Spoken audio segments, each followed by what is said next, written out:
Hasn't this happened to you before? You walk in from a brightly lit area to a dimly lit one, and you cannot see a thing.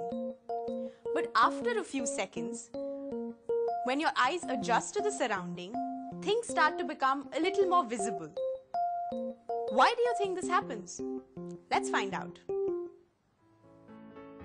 The pupil controls the amount of light entering the human eye.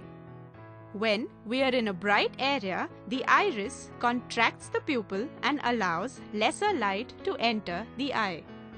However, when we enter a dim lit area, the iris expands the pupil, thereby allowing more light to enter the eye.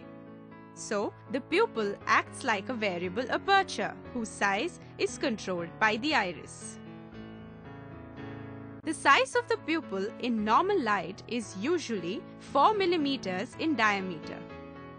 In extremely bright lit conditions, it can reduce to as much as 2 mm, and in a dim lit area can expand to double its normal size. This adjustment of aperture takes some time. Hence, the loss of vision for a few seconds when you move from a lit up place to a darker one occurs.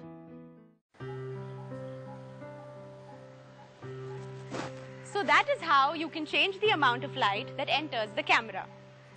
But what about being able to see objects that are near or far?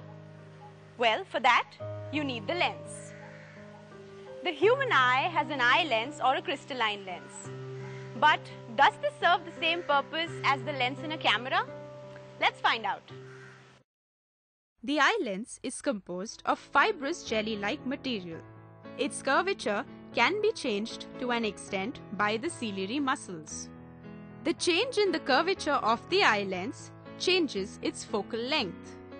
So, when the muscles are relaxed, the lens becomes thin and its focal length increases.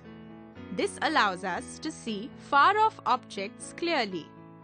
Similarly, when the ciliary muscles contract, they increase the curvature of the eye lens, hence reducing its focus. This helps in seeing nearby objects more clearly. Well, this might be the reason why we're not able to see distant and far-off objects clearly and distinctly together at the same time. This ability of the human lens to change its focal length is known as accommodation.